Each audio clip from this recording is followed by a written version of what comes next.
but let's see. Oh, and now I need to log in as Osmo to make sure that we're going live. There we go. We got the little button.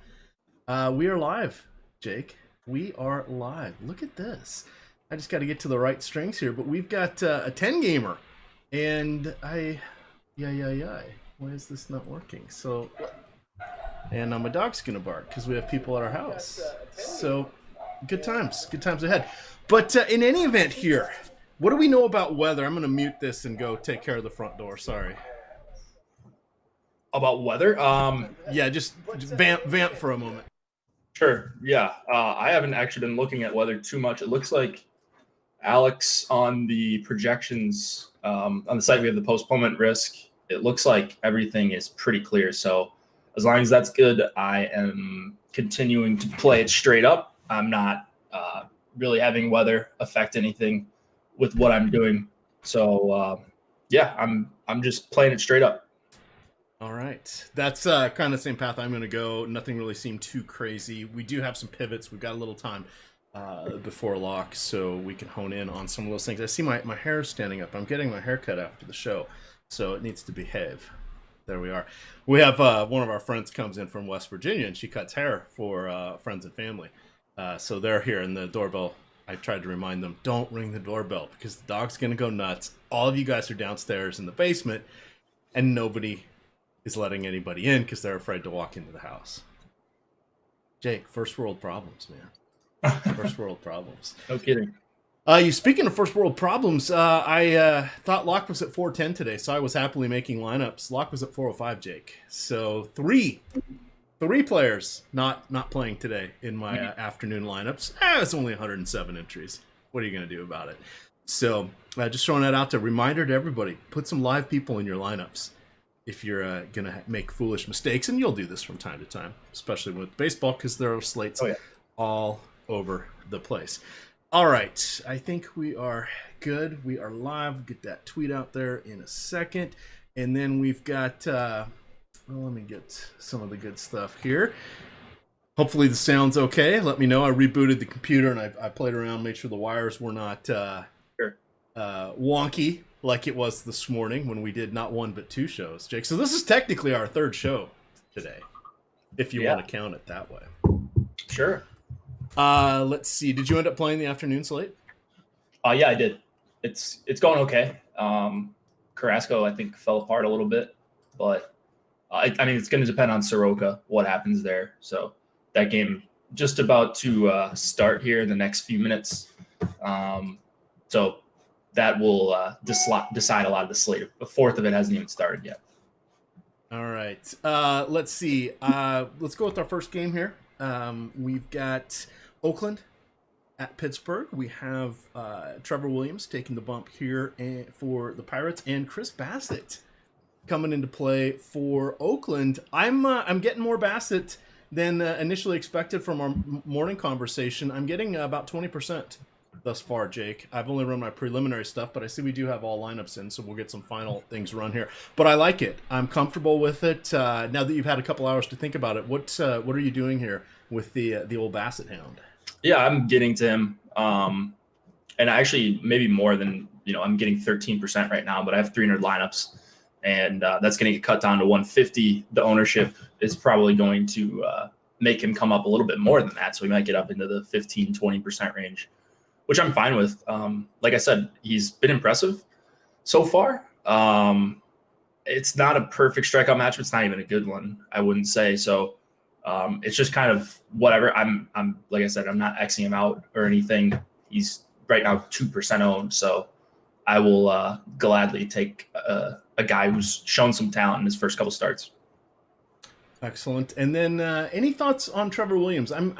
It's going to be a no for me there, dog. I do respect the Athletic lineup just enough here, and even though there's no DH for them, I'm still a little too nervous here to roll out with Williams in this particular matchup. Did you have other thoughts at all? No, I'm not getting to Trevor Williams, so kind of expected that, and that has come true. So no Trevor Williams for me. All right, let's move along here to our next game, and then we should have time for questions. There are 10, so some of these we're going to hit a little more quickly than others. Reminder, if you guys have not yet signed up to Osmo, you can use the promo code LiveBeforeLock and get 50% off any 1-month package. Throw the old Fantasy Cruncher is an add-on. That does, you don't get the 50% off that, but we are offering it a discount to what it is over there on Fantasy Cruncher itself. That is by design and with their blessing. So check it on out. We do have the FC Pro, which we'll talk about a little further on in the show. Patrick Corbin going against Jake Arrieta. There is no Juan Soto in the lineup for the Nationals. What's that going to do for you and your namesake, Mr. Arrieta? Yeah, I don't think I got to Arrieta. I got 5% of Arrieta. That will likely get filtered out. He's almost 20% owned. No thanks on that front for me for Arrieta. So if I get him in a couple lineups, whatever. He's not a guy I like. He's not a guy I like in this range. Even with no Juan Soto, I'm probably good on passing on Arrieta. All right, we'll have to see where it shakes out for me. And shout out there in the chat. Someone just alerted us that I have not confirmed this, but usually nobody's going to muck around there in the premium chat because they will take grief forever and a day if they do. But it sounds like Yonny Chirinos is going to be starting here. Yep. Have you seen that? I did not. Yeah, I saw someone post that in chat a couple minutes ago. So looks like Chirinos will start. Yep. I don't know, maybe bump him up a half inning or something like that, a third of an inning. Yeah, and it just kind of takes the guessing game out of things here. So we'll have to see. Looking at Patrick Corbin, still similar thoughts to what we were talking about on the earlier show, though I do like him more often than not. This is just not one of the times where I'm rolling to him. Now, if this was a 7-game slate, I suspect he would start to creep into my lineups, but we do have 20 pitching options here, and I've got a couple guys. I don't want to say heavy's the word because it's not like it was with Carrasco and Soroka this afternoon, but Corbin really not in my plans. This is more or less the quote best lineup that Philly probably could have put out. We do have Sean Rodriguez batting 7th. He is a noted lefty killer, and you've got Rhys Hoskins, who is phenomenal, of course. McCutchen, Segura, Harper, Hoskins. It's the usual guys. I'm not seeing a lot here with Corbin. On the other hand, I'm looking a little more towards Arrieta than it sounds like you are. What are you doing here with this particular combination, Corbin and the Phillies? I'm playing some Corbin, it's looking like, and I don't have a problem with that. He's super talented. It's not a great matchup. Obviously, it's Philadelphia, but he's not really getting owned at all. So, he's half his own is Arrieta. I know they're not quite the same price range, but Corbin's a way better pitcher for me. And I'll take him in a tougher matchup at lower ownership. And I'm going to be different, it's looking like. So I'm actually ending up over on Corbin, what we have him at right now. Interesting. How much over? Double that, 9%. Yeah, being about 20. Now I'm getting wild about considering. I don't know. We'll see. Still have some time here. Plenty of time to change our mind. I've got 55 minutes here until lock. So we've got some moments. We'll have some laughs. We'll talk to friends. We'll take some questions. I'll make some hockey lineups here on air, which is what I'm doing now because I'm multi-talented. Well, let's not say multi-talented. Let's say multitasking. I think is the word. Multi-talented. You crushed those showdowns. Are you playing the first showdown? Oh yeah, I'm playing the showdowns. Both of them. I'm in. You guys tricked me. I started doing the hockey shows during the break. Started playing more hockey. Did a couple while you were on vacation to wind down the season, Jake. And I've literally played every slate every day of the NHL playoffs. It's fantastic. I love NHL. Our buddy Seth in chat, it looks like he's chirping you a bit. He loves NHL. Well, maybe he doesn't love it. He does play it though, And yeah, I don't know. I love NHL chat. I love talking about hockey and DFS. So I'm glad you're on board. Hopefully we can get you on board for the whole season come October. All right. Let's see. So the Oakland one, I'm calling up some weather here. We'll want to look again there towards the radar as we get closer to the 7 o'clock hour. We've got storms looking like they could start arriving towards the later innings. So you'll want to keep an eye on that one. Washington and Philly, looks like it's not going to get to them until the game should be over. And then, interestingly enough, there's some, and this is the hard part, so I'm looking at this up on Twitter. We don't have radar for the Monterey game or the Wappler. For those of you in the state of Washington, you're not watching this because you can't play DFS, but there was a guy named Andy Wappler was the weatherman, and they had the Doppler radar, so they branded his the Wappler Doppler, which was funny, 25 years ago. But we don't have radar there for that one. Baltimore looks solid, and then Cincinnati looks like we should be okay. Shout out to Ben Pritchard, Natural Slugger, who coined the phrase "misty dongs." He insisted back in the day, Jake, that when it was humid in Cincinnati or just after a rain shower, more home runs were hit. So those are called misty dongs.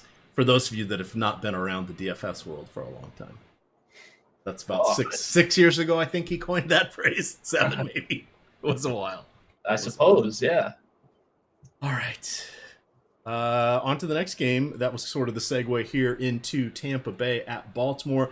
As mentioned, Yonny Chirinos will be starting. 5.2 implied run total there for for Tampa Bay going against Baltimore. They're facing Dylan Bundy, who is third in the league with 9 home runs allowed thus far this season. We've got the Low brothers, or the Low brothers. We've got Tommy Pham, Ji-Min Choi, Avisel Garcia. I like all those guys. Top 5 for me. Decent raw power potential. I am not a fan of the Orioles hitters. The Chirinos at 6,800 on DK I think is reasonably priced for his probable. I think he'll go 5 innings today, Jake. If he can be efficient with at least 1 or 2 of them, he should get there, which means he qualifies for the win. And we have Tampa Bay at 170 moneyline favorite, so that is nice here. I'm assuming you're like me and just crossing Bundy off the list at this point until he figures some stuff out. Yeah, I think that's probably what it's going to be tonight. At 2%, that's probably going to get filtered out, honestly. So just I didn't find a need to get to Bundy to get the hitters that I wanted. So no reason to force it in, even though maybe there is some leverage. I have a tough time seeing him mow down this lineup. So for that reason, I'm kind of not really on Bundy here. All right. Fair enough here for me. On the other side, talk to me a little bit about what you're doing with the Tampa Bay hitters. Are they one of your more prominent stacks coming in on your portfolio of lineups so far? Oh, yeah. Yep. They are number 2 for me. I'm pretty jockey today, but the salaries make it so easy to play all these good hitters. So, again, don't need to really force them out of my lineups. I'm getting a ton of Tampa, a ton of Houston, and we'll get to that. But, yeah, they're just underpriced against a guy with massive, massive home run issues. All right, just cruising along here. If you are hand building, where are they coming in for you? If you take a step back, most of us here at Osmo enjoy doing the I'd say mass multi-entry. A lot of us do it down there at the lower stakes. The thought being is more lineups means more opportunities, means more variance and differentiation. If you are balanced, sound like a stockbroker here. If you're balancing your portfolio appropriately and maximizing your risk reward, looking at some Gaussian math here, and finding that perfect basket of risk. What do you want to do here, though, hand building? If I was hand building, and I used to be love the 3 max contests, I think I would probably do 2 of my 3 teams would be at least 3 or 4 man Tampa Bay stacks. That's how strongly I feel about this particular spot for them. Are you willing to make any sort of declarations of love like that? If you're building how many? 10? 3. Oh, I'm sorry. Yeah, I mean, I would probably have Tampa Bay hitters in at least two of them. For me, if I was doing three max, I would stack three different teams, main stack, and then yeah, you could stack one of them with you could go one Tampa main stack out of your three, and then use a 2-man and a 3-man in your other two with main stacking another team. But yeah, they would be sprinkled over at least a couple of those three for sure. All right, and that for me is just one there, and I've said this multiple times, written it multiple times. They're just not household names yet, and with the matchup, with the lovely humidity we're having here in the District of Columbia area, the DMZ, if you will, that would be District of Columbia, Maryland, and Virginia, or DMV. DMZ, goodness, no, we're not in a military zone here. But it is one of those times, 86% humidity. It's going to be, where's the temperature? About 70 degrees. That's just, it's not awesome home run weather because we'd like it to be another 15, 20 degrees before we'd make that kind of claim. But it's going to be good home run weather. And Dylan Bundy, friend to all hitters. Jake, friend to all hitters. Third and final of the early games that dealing with a touch of weather, and this one looks like it should not be a problem. It is, oops, I went out of order there. Sorry, those were our three. The other one is the fourth. This is sitting by itself. San Francisco at Cincinnati. We have Derek Rodriguez going against Tanner Roark. I'm going to get my updated projections here and start running some crunches. But where did you end up with Roark at 6,700 here? I think for me, it's going to be more Chirinos. But we talked earlier about Roark. He does get the benefit of going against the San Francisco Giants, and they do not have an imposing lineup at all. But Roark himself, not an overly imposing pitcher, does a pretty good job of just eating innings. His strikeouts are all over the place. 2 years ago, he had a career-high 15 in one game randomly for the Nationals, and then I think he went 3 or 4 starts before he got 15 total after that game. So weird things can happen, but talk to me here about Roark and going against the Giants. Yeah, and they just lost Longoria too. He just got scratched a few minutes ago. So we're still waiting on the San Francisco lineup. Okay. All the lineups we're in now. This one obviously is getting a little bit of a makeover with no Longoria. So make that adjustment if you guys already hand built or whatever, or refresh Cruncher. But I was going to get to a bunch of Roark, and I did on the crunch before, but now that Chirinos is going to start, and we know for sure he's coming in, like, I'll just hope that not enough people make that pivot. I would rather play Chirinos than Roark. I think Chirinos is a much more talented pitcher, much more strikeout upside. And yeah, I'm not a Roark guy at all. I think he's average at best.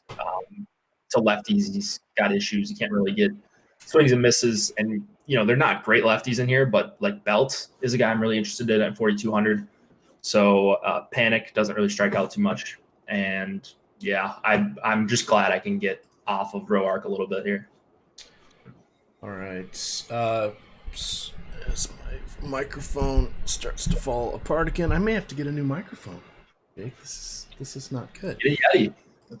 That's what all the cool kids are using these days. I have one, but it's almost 8 years old. So well, that'll do it. Yes. Got to get the new silver shiny one if you don't have that. The original dong mic. I think that might be it. Oh, you can't see mine because I don't have it. You'd have to see it on the actual YouTube channel because to broadcast. Oh yeah, I see it. That's it. That's the one I got. Yep, that is the classic, the Yeti Blue. If you're around, you have seen them pop up from time to time. I think I want to kind of go the route of Lofty and Adam and our buddy Manny, yeah. Where you kind of have it set up next, or you can't see him on camera, set up next to you, so you're talking into it like Lofty, because when you get a little bit closer, you can get that radio voice going, and it's he's got it down. Lofty's got it down more than anything. So, just the true pro Lofty is, and it's a nice aesthetic for the viewers. It looks very professional when you've got that big mic on the pivot stand. Absolutely. But anyway, back to here, looking at the other side here of the Reds. going against Rodriguez. I still like them as three-man stacks, as we discussed earlier today. When I'm not forgetting to submit my lineups, I usually run a third 5-3, a third 4-4, and then a third. I'll either go 4 or 5 and then let it run open for my other players. And when I do that, I usually am focused more on getting either particular pitchers or closing down and targeting certain pitchers, which is why I like to let the other 4 spots kind of run free and get in the best batters available. But it looks like for me, I'm getting a reasonable amount of Winker, Dietrich, Votto, and then Puig is coming in at 3,800. So I was a little bit surprised by that one. He is rivaling Steve Pearce in my latest crunch as one of my more popular plays. What are you looking at with the Reds with their 4.5 implied run total here? I thought I would get some more Reds, and I just lost my crunch when I refreshed. So I do know off the top of my head I was getting a bunch of Winker, and then Suarez I always get to, whether it's righty or lefty. Dietrich coming off the double dong, like it seems point chasey, but I am still going back there. So mostly just the middle of the order. I'm not wild about Senzel and Peraza, righty, and Barnhart. I wish, Barnhart would be better if he was up in the order, but I just wish they would have somehow been able to stack some power lefties. And honestly, they just don't really have that many power lefties unless you consider Dietrich one of those. You almost kind of have to. He has his moments. As you did mention, he did get 2 home runs in the other game. We saw this from him when he was with the Marlins. If he's in the right spot against the appropriate crappiness, I guess we'll go with that word, of right-handed pitching going against him, he can have his moments. But outside of that, he is, in general, pretty crappy himself against lefties. So he is a pinch hit risk. I have not been following along as closely here with Cincinnati to see what they do when lefties come in from the bullpen. But in general, throughout his career, he's one of those guys, similar to Sean Rodriguez, who's in the Philadelphia-Washington game. When they switch out pitchers, a lot of times those guys are going to be casualties as well, or be part of a double switch, etc. Anything else you would like to bring up from this game? Looking at it, no, I just mentioned Belts, and then some of the guys in the middle of the Reds order I'm getting to a little bit of, but I thought I would be getting to a little bit more of Cincinnati, honestly. All right. Moving on here. Just waiting for that Giants lineup. That's why I was all excited when we had everything in. I know. It was too easy. It would have been way too easy. Yeah. I mean, it's not going to dramatic. I mean, it's not going to affect that much, but it's just one last thing of having, a 7-10 game, and you want to make sure that you don't have somebody not in the lineup. Not that I'd be getting to a ton of Giants anyway, so I'm just doing one more upload, and then I'm going to run with mine on my start loading some crunches here in the next 20 minutes or so. We have Zach Wheeler, Gio Gonzalez squaring off here. Gio's making his second start. He, of course, 5 days ago went against this very same Mets lineup. This one is in Milwaukee, and it looks like I don't know if the roof's going to be closed or not. No weather issues there, so I suspect it may be open. But that won't dramatically change things. We have an intriguing Mets lineup with, I'm surprised to see J.D. Davis in there, but I don't know a lot of people that would be willingly going to him at 4,200. He is batting cleanup. He does have some power. You have Pete Alonso here. You have Wilson Ramos.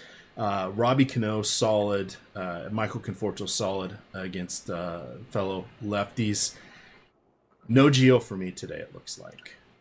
Yeah, I've kind of done a 180. I'm not getting to Gio. Thought it would be a guy I would get to a bunch, but again, like Roark, I'm glad I'm not getting to a ton of him because I don't think he's that great of a pitcher at this point in his career, and there are some scary bats. There's Ramos, J.D. Davis, Alonso you mentioned, and Cano doesn't really strike out all that much against lefties. I'm just glad I'm off Gio here, and the numbers kind of did me a solid there. All right. Looking on the other side here, I do like Moustakas batting third. I'm great with Travis Shaw there batting fifth. You've got Yasmani Grandal, who is better when he can swing the stick from the left side of the plate, which he will get to do here against Zach Wheeler. Those would kind of be my core three. And you know what? He is a little spendy, but at 4,800, I don't mind Eric Thames either to kind of get your Milwaukee stack. Perhaps this will be a little bit of an antidote to the Coors Field extravaganza. Here we've got a 4.7 implied run total for the Brew Crew. Thoughts with regards to them today? I guess basically the biggest endorsement I have of Milwaukee is that I'm not getting to a lot of Wheeler. They're just a really tough team. And I did mention, I think Wheeler, there may be something going on there. I think, Emac, you mentioned that he might have a DL stint in his near future. Yes.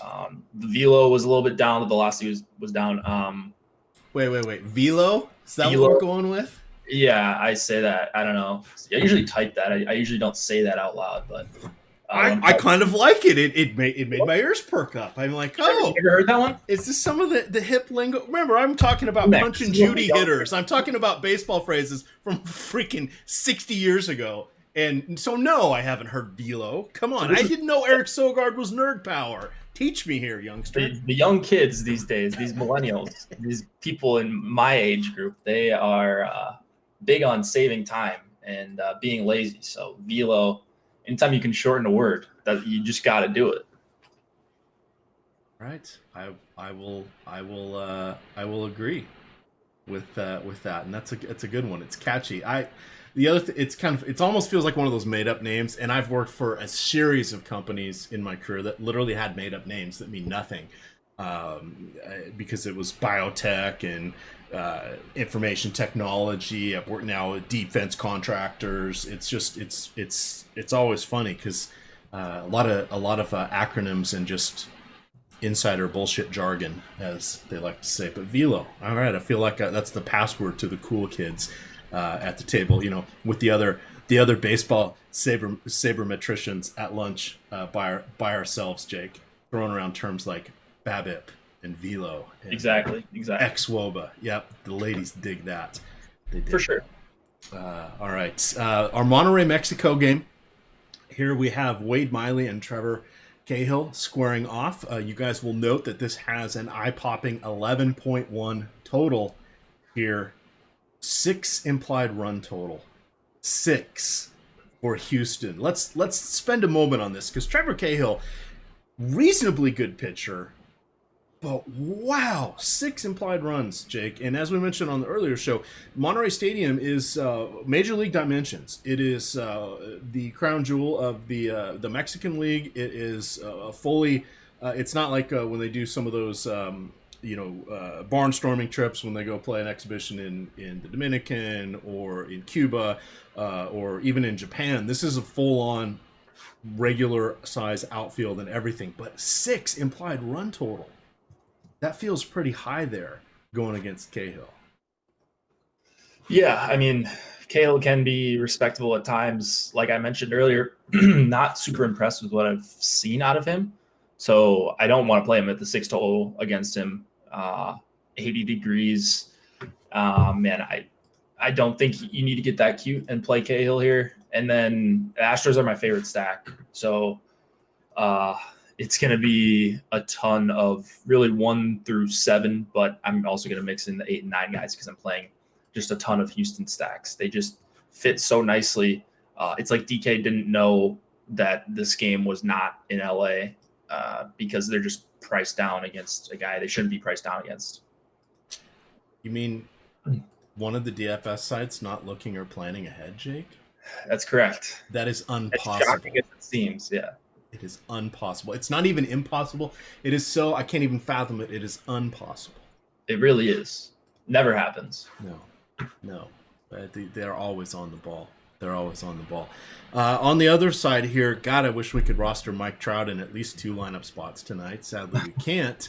But he is one of the all-time best hitters currently, and I would say probably almost ever against left-handed pitching. He is pretty damn good. Sadly, he does not have many compatriots that have that sort of pedigree with him on his own team. What would you like to do here with the Angels going against Mr. Wade Miley, because Trout at 5,800 starts to hamstring us just a little bit if you go and force him in some lineups here. I mean, I was able to get him a bunch, so I'm happy about that. He's the one guy I really, really want against Miley. Miley's not a guy I enjoy picking on all that much, but I did get to, like I mentioned, Trout and then Andrelton Simmons a bit. So those are my two main guys, not doing a ton of Angels stacks, it's looking like. That was going to be my follow-up question. I'm assuming very little, like below 10% 4-man stacks, maybe even 5%. Yeah, it's going to be in that range for sure. Right. And that's I suspect I will be somewhere similar. And again, that's why I know you do the same, and we're just kind of hitting on it because I know we get a little bit different crew that watch the night shows on the weekend that may not be able to catch up to the DFS strategy shows during the day or during the weekdays or even on the Saturday show. But so one of the strategies here that a lot of our guys use, you do it, Alex, Josh, Adam, you'll make about 50% or even double the number of lineups you need and then start ranking those lineups. So you'll get different players falling, or different players or teams or things falling out. So you have to be disciplined when you're doing it because you can have the intent of playing a bunch of somebody, but then when you rank everything else, you can lose sight of them and they can disappear and come in significantly under or even over what you really wanted to do with them. But that is how you are able to do 5-3, 4-4, various combinations of stacks here, because even though Fantasy Cruncher is amazing and the best tool out there, you can't do those within one crunch multiple types of ways unless you get really elaborate with your groups, which is just not worth it for baseball. It's just easier to combine a few different crunches here. But what is your percentage on Trout if you have that handy? I have him at 22. Okay, and I'm guessing you don't have probably too many guys over him from the hitters. No, he was my third highest outfielder, so he's going to be up there. And where is Steve Pearce coming in on that? Let's see. Actually, I don't think I got a ton of Pearce. Maybe he was 19%, so I did get a good amount of Pearce, but he's going to come up as I eliminate these lineups. All right, which of course is a reasonable thing to happen, as just described by me. So, but keep an eye on this game because that one's going to rival the Coors Field game. Let's see, what do we got? 4 more to go here. Boston Red Sox in Chicago taking on the White Sox. Eduardo Rodriguez, Manny Benuelos here. I do like the Red Sox, no surprise. I think a lot of us are, kind of in that default position. Steve Pearce batting 7th. I'd love to have him batting 5th, but I'll take 7th at 3,200 first base outfield eligible there on the old DK. That is definitely someone who's going to be in my plans this evening. Really not fired up for many of the White Sox, but I believe once I run my 3-man crunches, I will be getting Player of the Month, Tim Anderson, Jose Abreu, and then James McCann. He is 4,200, but we are required to play a catcher on DraftKings. I suspect I will be getting those guys kind of as some of my differentiation stacks, which I'm completely happy with going against Eduardo Rodriguez. Rodriguez does, from time to time, have some home run issues. He also is not always the best against fellow lefties, but the kid does have electric stuff. He's just got to learn to harness it and become a better pitcher. But I think he's getting there, and the White Sox are just not overly intimidating from my perspective, especially when you start to look at that bottom part of the lineup there with Cordell and Delmonico and Yonder Alonso, who's one of my favorite players, but not really against lefties. What do you want to do with Rodriguez? Where's he coming in on your teams today? Yeah, he's coming up at the top. I mean, I didn't think there was going to be a huge need to get to him, or there might be other guys that I would get to, but yeah, he's up there for me. Probably going to be my highest exposed pitcher. Just too good of a strikeout matchup, even though he does struggle with walks and such. It's a good price. And you can fit him plus all the other good bats that I would like to get to. So just getting in there because of the raw point projection. Done and done. Same thing for you? Yeah. It's and kind of like you said, we talked about this on the earlier slate, the 4 gamers, and we'll get that in the 3-game night slate here. We talk about raw points. The smaller the slate, the less options you have, the more important it is to try to get the guys that are scoring the most. Now, is what you're saying when you hear me say that. But what the implied thing that is sometimes not always spoken is there aren't that many options that can catch up to whichever players you are foregoing. Now, this is baseball where weird stuff can happen, and it's an event-based sport. So even if you're taking Mike Trout in a perfect situation tonight, he may go 0 for 4. He's Mike Trout. Of course, he won't. He'll hit 2 home runs and steal a base for us, Jake. But he could conceivably go 0 for 4. Pitchers can get negative points. It can have horrendous outings, etc. But where are you going to make that up unless you're lucky enough to get the old Derek Dietrich double long night? You could be in trouble. So you want to kind of look at how to get the most likely scores and then choose a few differentiation spots. So this is where you kind of have a more concentrated core of your key players and then, do some variation elsewhere. But I was surprised with 20 pitchers in play that Rodriguez was popping up as much as he was. Yeah, exactly. It's just, you didn't, you don't need to get to him, but I just think there's no reason to really avoid him. You're not really foregoing better options by pivoting off of him. Exactly. All right, let's run the old playing the tiers tonight. Let's run our tiers. Those are the easiest ones to do. Just push the button and cast, Jake. Isn't that how that's supposed to work?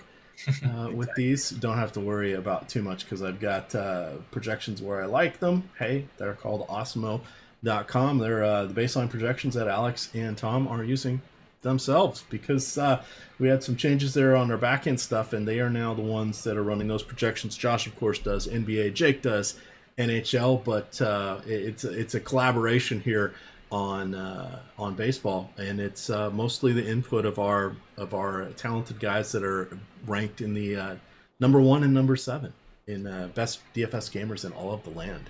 Mm-hmm. That and a $3 will get you something at Starbucks these days. All right, moving along here. What do we have in our next game? Talk about Thomas. Since I don't know how to pronounce his last name appropriately, we'll call him Tommy P. Here, he talk about his outings, how long you think he's going to go, and what that means for the Texas hitters. He's not going to go long. I'm anticipating a couple innings. He's not even a guy that's close to my radar. So not getting to Pinon, I think you can pretty safely cross him off unless I'm just completely missing something. He's not a guy that I'm looking at. I'm also not crazy about the Texas bats because we're going to get one of these bullpen games. I just hate targeting these. I'm a little stronger on the Texas bats than you, but more tepid than I initially thought this morning. Just again, we have a lot of choices here. I really do like the Tampa guys, and I'm share your concerns somewhat for the bullpen game. Partly because it just means you're going to have more guys throwing harder with fresher arms, and that generally is a bit of an advantage to the pitchers. But in the same breath, you also have to say, but how many of those arms do they have? So there probably will be some crooked numbers here for the Texas Rangers, but when and who, that gets a little tougher to predict, especially if we're going to see another lefty and a couple righties in there. Most of the lefties for Texas are okay against their fellow lefties, but we really like them against right-handed pitching. So we'll have to see how that plays out. Continuing along here to our next game, we've got 2 left. The Coors Field Extravaganza, we have 8:10 and 8:40, so we have early games tonight. You do have a late hockey game, and basketball starts at 8:30, so all sorts of stuff to do tonight on Saturday. If you want to hide in your den, your man cave, wherever it is that you want to watch, have a little quiet time, get the kids bathed and in bed, and ignore the wife for a while, or ignore your husband, depending on there's probably 1 or 2 ladies watching here somewhere. We can only hope. Mathematically, we should have 1 or 2 watching, right? That would be the idea. We'll see. But it didn't quite get there. A 10.5 implied run total, 10.6 technically, once the rounding occurs here with the implied totals. But you've got Arizona at 5, Colorado at 5.6, Luke Weaver. Yep, I don't want to play him. Kyle Freeland, you had some interesting thoughts on. Now that you've had a couple hours to think about it, where's Freeman coming in on your main slate teams? And I think he's going to be a key play for us on the 3-game late slate. Yeah, so he would be more of a late slate play for me. Now that I'm looking at these crunches, he's another one where I didn't find the need once the way the salaries worked out and the lineups came in. So I will get to a little bit of Freeland, maybe like 4 or 5%, and that's fine. He's not he wasn't a like an awesome play that I had to fire up at 6,400. There's just too many cheap hitters in Houston that I didn't need to get to Freeland, but I'm also still not on Arizona very much at all. All right. That's kind of where I'm coming out as well. Hey, if they still had Goldschmidt or Pollock or some of those guys, maybe, but Freeland doesn't allow a lot of power, has a higher than average ground ball rate, and even though there could be some doubles, some gap hits in this one, I'm kind of like Freeland. Now, can Arizona still get 5 runs? Yeah, of course they can. I can see Freeland going 5 innings, giving up 3 runs, and I can see the bullpen giving up 3 or 4 themselves, and all of a sudden you have a nice time for your Arizona stacks. But Freeland is going to make that a little bit more difficult than some of the other pitchers do in Coors Field. On the other side, we have an outstanding lineup here. I mean, the top 5, Blackman, Story, Murphy, finally returning from his back spasm issues, Nolan Arenado, David Dahl, monster players, monster power, and then, he's priced like the other 5 guys. Ramiel Tapia is at 4,700, but the top 5 here, Jake, 5,000, 5,500, 5,000, 5,500, 5,600. We are not getting any discount whatsoever for Luke Weaver's opposition in Coors Field tonight. Yeah, I like Colorado bats here. Not as much as Houston, so that's their only issue. But I mean, Tapia at 4,700, like when you can pay 4,700 for Tapia and you can pay 4,600 for Brantley, and I know it's not the same position, but 4,300 for Bregman, 4,200 for Altuve, 5,100 for Springer. It's just he's just not nearly as good of a play. And you could say the same thing about Dahl, even though I do think Dahl is fine. So that's why I'm just not getting to as many Rockies bats. I'll probably be around where the field's at, but Houston is where I'm making my huge stand tonight. And do you have? I can get it real quick. Just looking here, we do have the Osmo top stacks. I wanted to see who is coming in for the most popular. And drum roll, please. It is Houston at 12%, Tampa Bay at 10%, Colorado at 8%, Arizona at 8%, Boston at 8%, and then a hodgepodge. Texas, LA. They're in the Toronto in the 5 to 6 range, and then a bunch of people at 3 or less. So things relatively diffused this evening, just because there are 20 teams in action. It's not going to be overly hard to get to 20 or 30% of your player pool coming from Houston. I don't think. I think it's going to be easy to get 15-20% from Tampa Bay, and it's probably going to come at the expense of the Colorado and Boston players, since they are a little more expensive on this one. Final game of the night, and then we will throw out some questions. We have 20 minutes here until a lock. We've got that new Giants lineup, and is it Gerber that came in? Or Sandoval? For Longoria? Oh, we just got. Let's see. Yeah, so it looks like Sandoval is the new guy. I believe Gerber was in. Was he already in? Okay. It's kind of funny because with Belt and Posey and a couple other guys having multi-position eligibility, you're like, is Posey playing first? Is Belt in the outfield? Is there another catcher here? No, there's not another catcher. So what did they do? It's one of those shell games sometimes with their lineup. Last game of the night here, 8:40, the not quite late night hammer. If you're on the West Coast, it's the before dinner hammer. You've got there we go. You've got Rich Hill going against Joey Lucchesi. Hill 9,600 on DK, a little bit spendy. We've got both teams with under 4 implied runs, and the shocking thing here is technically the Dodgers are slight underdogs here. I didn't see that one coming, but we have some lefty lefty killers in their lineup. You've got Kike Hernandez, Justin Turner, David Freese. Those guys are all solid, but lineup sort of falls off with no Bellinger in it. Yasiel Puig's not walking through that door, Jake. What do we want to do here with Joey Lucchesi? Yeah, I like Lucchesi quite a bit. So he's going to be one of my highest exposed pitchers behind Eduardo. And I haven't actually looked at where his ownership's at. I can find it really quick here. On Fantasy Cruncher, you get the Osmo.com, or FC Pro, you get the Osmo.com ownership projections. They update nice and quick. So just a quick plug there. He's at, teens for ownership percentage. I like that a lot for Lucchesi. And no Bellinger, actually, I like even more. So, yeah, he gets another righty in there. But Lucchesi can handle righties, and you get some power out of that lineup with no Bellinger. So, I'm in on him. 3.7 implied total against him. He's a favorite and in a good pitcher's park. I don't know what's not to like, again, for a guy that's already very talented.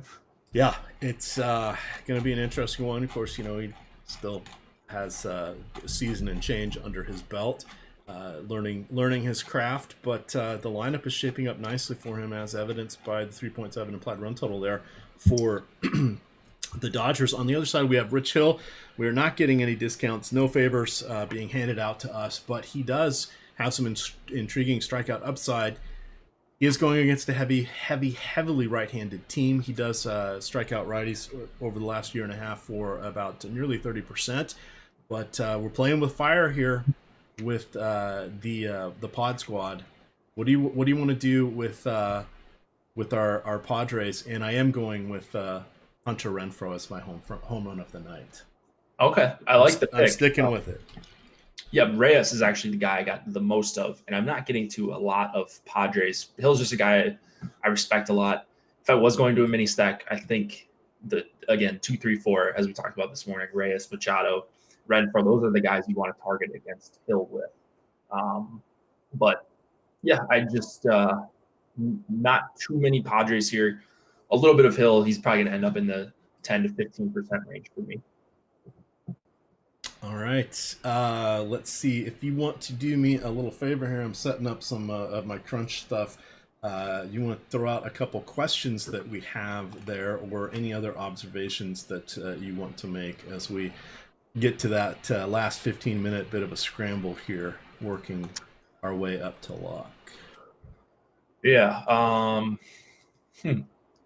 Let's see, people calling Kike first pitch dong. That could certainly happen. Okay, that's bold. I like it. Should we do dong picks right now? I mean, you did. Yeah, I did mine. Hunter Renfroe. What's yours? Kike? Let me see. Who's that? Kike? No, not Kike. Although I love his name. Kike is a nice one to say. I will take this guy that's let me down so far, but I think I've picked him a couple times. But I'll take Michael Brantley for 4,600. Okay. He's one of my higher exposed guys. Fair enough there. Fair enough. Chat, throw out some of the names that you like. Let's see what you guys got in this, because that is always fun to see where everybody else is coming in on these. And then I don't know why I should have just cloned this. Actually, I'm going to kill. That's the nice thing. You can set up your stacks and you can just clone it. I was screwing around with the percentages, and I was trying to put them on each of what I did. Why not just delete the one, take the one I like, hit clone, boom, I'm done. I use clone especially for NHL because a lot of times, I mean, if you're doing 3-3, it's super easy.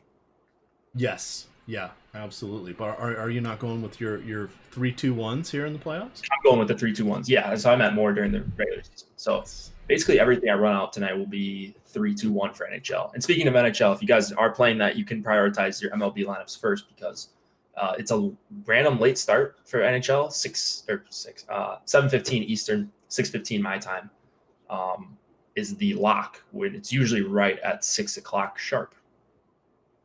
All right, I've got to reset my pitcher projections or percentages here. Let's see. What did you end up with, Bassett? I'm going to put him at 25%. You liked Corbin. Let's put him at 15. Lance Lynn, we didn't spend a lot of time on. I'm still fine going 15 on him at 7,300. Lucchesi, Lucchese's getting the 50% cap. Rodriguez has the 50% cap. Rich Hill's going to get 20. I liked Arrieta a little bit better than you. Let's give him 20, and let's see where that goes with that. Very scientific. Now, the one nice thing was I was looking at the column right next to it, as you mentioned, the Osmo Pro column that does have the ownerships right there. So I was secretly being cavalier about it, but looking up and down the lineup or the projected and trying to decide if I wanted to go over or under. Sorry, they wanted us to say our dong picks again. Mine was Renfroe. Yours was? Mine is Michael Brantley. Michael Brantley. So looking at my crunches here, something interesting that happened. So I got way less Roark than what I was getting when I crunched out 600. So this is always fun to see when I use my adjusted projection column and sort from there and take my best 150. So I got a ton of Erod, almost 50%, but I got even more Yanni Chirinos. I got him at almost 60%. So, yeah, I like that. I love Yanni. I think he's a very, very solid pitcher. It's a good matchup. And hopefully not enough people, like I said earlier, not enough people catch that news and know for sure he's coming in. So a late addition, and he's probably going to get more ownership than what we're showing right now as people figure that out. But only 12 minutes to lock. What did you say, 60? 6-0? 6D. Yeah, 6-0. Nice. So after that, it's Lucchese around a third. My lineup's Corbin, Bassett, both in the 20% range. And then everyone else below is below 10%. Roark, Hill, Freeland, Wheeler. I got 1 out of 150 for Wheeler. I will say it's crunching a little slower than I'd like. It's a big slate, and people are probably trying to good crunch point. periods right now. Good point. Since I was drawing dead with my lineups in the afternoon, I'd like to have some live lineups tonight. Yeah, that's always nice. Oh, goodness gracious. All right, well, that's running in the background. Let's see what we have here.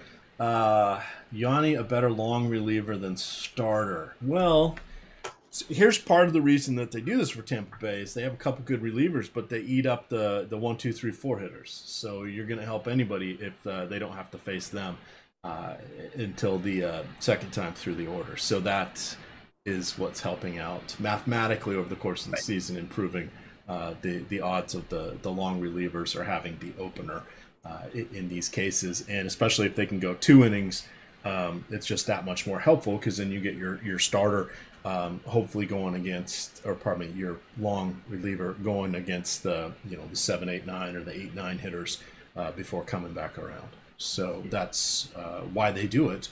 And those other guys coming in throwing gas or whatever their pitches are definitely does help them out. Yeah, like Stanek. I mean, he's just a stud. Like he just misses so many bats, and he can just let it fly. And he's facing their best hitters, so he usually mows them down, and then you get to go whatever. Start with the 5th hitter, 6th hitter, 7th hitter, and that's a huge advantage going up against those guys for 3 times rather than going up against 1, 2, 3, 4. A third time is huge. All right, I'm getting 40% Altuve, 40% Bregman. I got 50% Chirinos, 50% Rodriguez. Those are my 4-4s. I'm going to run my 5-3s here. Where did I end up with Steve Pearce? Just 11% on Steve Pearce. I figured we're getting pretty aligned then. If you got 50% Chirinos, 50% Erod, and a bunch of Astros, it sounds like. Yep. I just don't know how you avoid the Astros here, honestly. Yep. Somebody's asking, what are our thoughts on Bundy? Bundy's an intriguing guy. He was talented. At first, we thought it was because Caleb Joseph was definitely calling better games, more suited to his strengths. But he just been getting his ass kicked on the regular pretty much since midway through last season. I mean, he led the league with 41 home runs allowed. That's nightmare proportions, and he's got 9 already this season. I want no part of him. I don't care who he's facing. You could have him against the Marlins, and I really would not be intrigued by him unless there was a 5 in front of his salary. And then I would consider it only if it was in Marlins Park. Mm-hmm. That's my unbiased opinions here on Bundy there. Ooh, I'm getting a lot of Billy McKinney in some of my top stacks. I will just have to assume... Oh, good. He's coming in as one-offs, and I'm getting some Toronto stacks there. Well, you know what? Too late to change stuff, Jake. So we'll live with it. Sometimes you just got to trust the numbers. Like sometimes you'll talk about how much, you're not really crazy about a spot and it'll come up a little bit. And when you factor in ownership, like it's hard to take all those factors in without the use of a computer or the use of an optimizer. And that's why I'm taking a lot of the human element out of it. I mean, I still look at pitchers, I still research pitchers, but I'm also looking to maximize my profits when I am right. And ownership is huge for that. When did you start using the ownership projections? Did you use anything before you were at Osmo? No. I played limited entries a lot. And when I would run an optimizer, it would just be, I would look back at the lineups right now and laugh because of how much of a fish I was when I tried to MME. Yeah. I will in a year look back at how I do it right now and be like, wow, that's awful. But yeah, I would just like eyeball the ownerships, know who's chalky and stuff. Even when I first came over here, like this time last year, I wasn't playing a lot of MME. And once I did, I was like, wow, this is a new world. And it's one that I can't imagine not playing baseball, especially in hockey, in a multi-entry form. Yeah, it's changed everything that I do. And it was something I was against. I didn't like it at first. But then I realized that the way the sites are making their top-heavy tournaments, they're catering to the handful of big fish that are still out there with their special under-the-table rake deals and all that fun stuff. Stick around in the low dollars. I like to withdraw. I don't have to deposit anymore. That's fantastic. Stick around the low dollar stuff. Stick around the tournaments. Yeah, I'm not going to win $5,000 in a night, but on my birthday I cleared 2,600. That was a nice little hit there, Jake. So it can happen, but I'm not having to deposit. And more often than not, I'm not losing. And when I lose, I'm losing. I mean, it's rare that I lose more than half my entry fees, and that's something that I did not experience before. I would have constant losing nights, and now it's they happen, but it's not generally to the extent. And I feel anytime you're getting close to break even or maybe lose half your entry fees, it's not a horrible situation. And for me, this new approach, which I've been doing, this will be my third football season going into it, but this is just my second baseball, and this is my first basketball season doing it. The results have been tremendous. So it's a lot of fun. It's changed the way I approach the game, and I don't get as angry and bitter about losing anymore because I know that winning nights are right around the corner. And for me, I'm not crushing it, but the money's adding up, and that's the great thing. I mean, I'm every 2 weeks, 3 weeks, all of a sudden I'm like, oh, I've got another $600-700 in my account that wasn't there at the beginning of the month. How did that happen? And you go back and look, and you just realize you don't get those ass kickings as much anymore. Now, that's because I play in the leagues which have better payout structures. If you're playing in some of the stuff that Jake and Josh and Adam like to do, you really got to hit those tournaments at the top. But Adam's probably cleared six figures at this point this year between his baseball and basketball hits. Adam is, the last couple of years, he's someone, if you guys do have lineup study, Adam especially, I mean, Josh is obviously a very good player as well. And, Osmo and Tom and Eddie and a bunch of guys at our site are really awesome players, but Adam is the guy you should study if you're using lineup study with FC Pro. That's a guy that I've been looking at a lot. He's a really, really awesome player. And you can see why when you go and look at FC Pro. So this one's for Rodney Washington. Says he sees me in the little dollar stuff. How much do I play a night?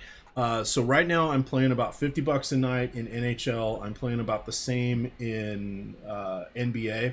The contests aren't as big. These are 2-game slates. These are showdown slates. And then I'm playing about anywhere from 150 to 200 in baseball per day. And I play all the slates, all the different game types. And I do all this on DK. And then I usually play somewhere between 200 and the bigger races. Sometimes I'll get up to 400 for NASCAR. And then golf, I'm usually around 50 or $100 depending on the tournament and depending on if I join the weekend, the 2-day weekend contest. Tomorrow I've got some time on my hands. Tonight I'll probably play some of the showdown entries. Last year I had I want to say it was almost 100,000 in entry fees. The year before It was my first losing season. I had about 100,000 in entry fees, and I lost $3,000. But every other year I've played, I've won. The biggest year I had, I probably played about $450,000 in entry fees. So I've retailored my game a lot based on what is out there. For me, this is mainly a source of fun. Again, I usually make 2 or 3 withdrawals a year, and usually make 1 or 2 deposits a year. Generally, when all of a sudden we're doing a bunch of crossover sports or something, if I've been on a downward swing or whatever, then I'll throw in some more money. But I keep a certain baseline, and I know how much above or below I'm at for it, which keeps me honest. And I understand how much I started out with at the beginning of the year, and I know what I've put in or taken out. So I don't do a lot of transactions because, again, I'm not playing the huge volume. I don't have these 10K nights or anything like that. But usually when I'll withdraw $5,000 or $6,000 at a time, but I only do that once or twice a year, and then I may be losing on another site. Last year I made, I don't know, maybe $1,000 on DraftKings, but I made $6,500 on Yahoo. Okay, yeah. That was it was better for me on Yahoo, but and I didn't play hardly at all on FanDuel. So that's just kind of where I've landed. I love draft. I know we're up till lock here, but I don't see it's baseball. There's not the burning questions there are like it is for basketball. But I love draft. I love their best ball contests. I played about $500 worth of best ball basketball. I played $700 in best ball football. This year I'll probably play closer to $1,500 in best ball football. So I mean, you'll see me in the lower dollar stuff, but I'm doing that on the sites because that the you get capped out on DK. If you have $1 million in entry fees, you can no longer play in anything below $5 unless it meets certain size requirements. Like they'll do the $4 contest if it's more than $25,000. That 20 max. Sometimes Adam can play in it, sometimes he can't. So you'll see names pop in and out of it. It's not that they're losing. It's just that, or you don't see them, or they're at the bottom. They're just, the big guys can't go in them. So that's where I like to play in that level or below. So just what I like to do. So food for thought there. Where are you playing? I see you like to bounce around in some of the higher dollar stuff for. And when I say higher dollar, the $15 and $20 entry fee contests for hockey during the year. I know that. Yep. And then for football, I usually play about $800 bucks a weekend, but I'll play on multiple sites to get that down. For football, I mean, it's so easy to get a bunch of volume, multiple $1,000s if you choose to at low stakes. So football, it's easy. I mean, NHL, it's a little bit tougher. You kind of have to. There's not really a big mid stakes. I mean, if you consider like the $8 mid stakes, then yeah, that would be it. But yeah, NHL, I play the most volume by a pretty good margin. That's my best sport. I think my biggest edge. So of course I play more there. And I'm starting to play more in baseball. I go more and more as the year goes on. And as I stop playing hockey these next couple weeks, I will increase my baseball volume. But yeah, I mean, people in the chat saying people don't, or why does EMAC keep talking about this? Well, I want people to know it's possible. It is. Yeah. You don't have to be a huge high volume shark. You don't have to be Awesemo to have fun and also make a profit in DFS. So that's what we're trying to kind of get across to you guys. So yeah, and this isn't why he brings it up. It's important stuff. If you're trying to play this and you're just trying to play for fun and you don't really care if you make money, that's one thing. But if you are trying to make a few extra $1,000 every year, there's ways to do it and be smart about it. Yeah, and a lot of it, and this is for, I mean, these are free shows, so we want to talk about it. Well, I'm doing this, Jake's doing this, we're doing this because of the tools we have. So, yeah, you can watch the free shows, which you're not going to get as much out of it, but they're fun. I think we're engaging and entertaining across the board. There are other sites that do this as well. Some of them are good. Some of them are not. But, it's one of those things that you got to find what you like. You got to find style of play. Again, I've reinvented myself multiple times. It's frustrating as hell. I mean, I don't believe in cash games anymore. It's just everything's too efficient. You can play them.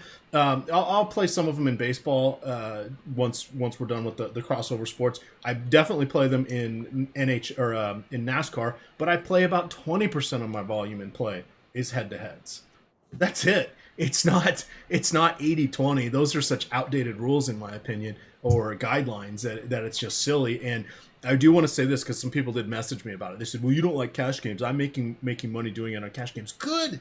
Excellent. There's a few people that can, but it's not a gimme. There's not that many fish out there anymore. This stuff's been around for 8 years now. Everybody has heard of DraftKings, FanDuel, daily fantasy sports, etc.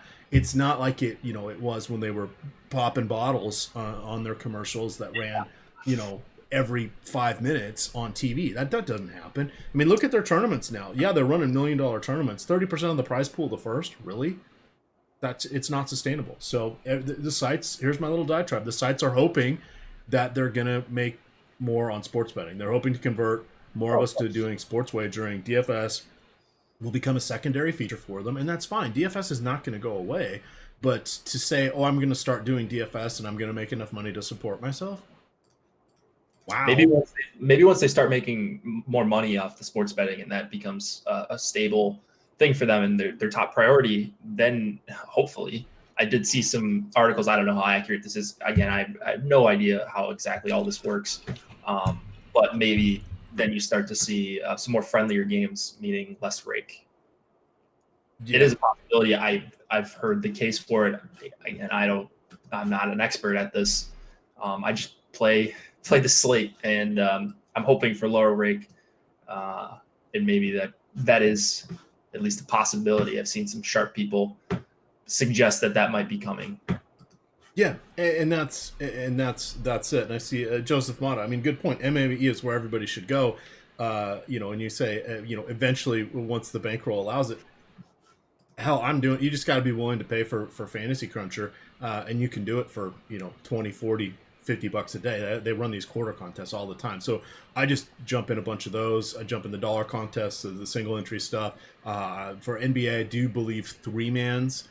Usually that's what my quote cash game is, and I wrote the cash game baseline article, which got me back into doing it. I would just play the tiers on DK and the classic version, and I would go into 3-mans in the $1 and $2 levels, and I would just click on anyone that I didn't recognize at least one of the names.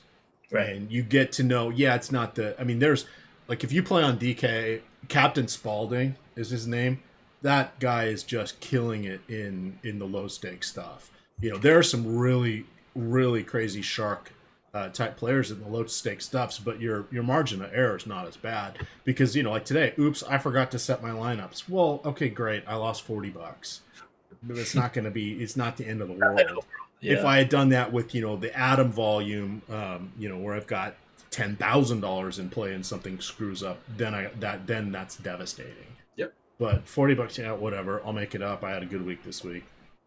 It's no big deal. Let's see. Answer a couple more questions here now that we are at lock. And we're just waiting around to see if anything happens here with NHL, because that's locking in. NHL, you should be good. There's one guy, Noel Achari, is out. He's a fourth liner. He may have come up for, if you use my projections, like in a lineup or two for you. So just search Achari on your lineups page. Get him out if you need to. But we're not going to get any more news. Lines look normal for what FC had, so we're good on that front. But yeah, that's the nice thing about NHL. You usually get 15, 20 minutes to react to any line changes. So you should be, in a perfect world, be running your last crunch or you're filling out your last lineups within that 15 to 20 minute window before it locks. Yeah, I see a couple people in chat saying, Captain Spaulding's up near the top practically every night. Yeah, he is. He makes really, really good lineups. And he does a good job. He's very disciplined. So you get $1 million in play on DK until you're kicked out of those contests. I think I'm at 600,000 now lifetime of DK entries. So at the rate I'm going, I'm not going to have to worry about ever hitting that cap. But I'm also, I play one lineup in the Millie Maker contests that appear. That's it. I don't play a lot of these top heavy contests. I'll just sit them out and have fun with what I'm doing. It's more fun, and Jake gets to see all my little screenshots. You've got to see some good ones for NBA. I was on it, or for NHL. I was on a tear there. You were 100, 200% ROI every night for I swear 6 out of 7 nights there for a while. And I was on a heater too, so we were using the same projections. That's why we were using the same projections. So the guys that needed to come up to separate your lineups were coming up. So it was nice for both of us. Yeah, it was good times. Let's see. No, Joe Mata, and this will be the last thing. They don't cap you in the Millie, But if you have over your lifetime career on DraftKings, once you have had $1 million in overall total entry fees, you cannot see contests that are below $5. They just don't appear for you in the lobby. And I'm not going to hit that cap anytime soon. But Adam has hit it. Manny's hit it. And obviously everybody else that plays high volume has as well. I don't think Lofty has yet, but most people that play a lot. It's not that hard to get to, especially when you think this is my 8th year doing this. Wow, that's a long time. It adds up over the years. But in any event, we're going to get on out of here. We will have DFS strategy show /live before lock tomorrow. That will be myself and Josh Engelman. I suspect we'll go off around 10 o'clock. I don't think it won't be any earlier because I'll drag my feet, but he doesn't like to go much later than that. So that's our happy little compromise, Jake. 10 o'clock. That's not a bad hour to do it because then it gives us time to do our lineups afterwards. Not bad at all. I'll try to tune in. We'll see where I'm at. I'm heading out to Uptown, so we'll see. We'll see where I'm at tomorrow morning. I'm going to try to play if the girlfriend will allow it. But well, if you just wake up really early. Oh, or bring her breakfast in bed. Starbucks is the key to her heart. Okay, there you go. It sounds like my wife. I just get her Starbucks cards, and it's like, gift cards are the no thought put into it, but she likes them. Although it is family day tomorrow for the Haris, so my brother is into DFS. So if we're bonding, then it usually we can usually pass that off as brothers spending time. So he's in the premium Slack if you haven't noticed, and then my dad's actually gotten into it a little bit. So pretty cool. Everyone's getting into DFS, all the Haris. Well, see, there you go. My family used to always play cribbage and stuff like that, and backgammon at the family gathering. So hey, why not? We've evolved. We've got screens in front of us. Let's go tech. But with that, gamers, we're getting on out of here. You can follow me on DFS at EMACDFS, or follow me on Twitter at EMACDFS. It's Jake Hari, and it is awesome_COM. With that, gamers, good luck.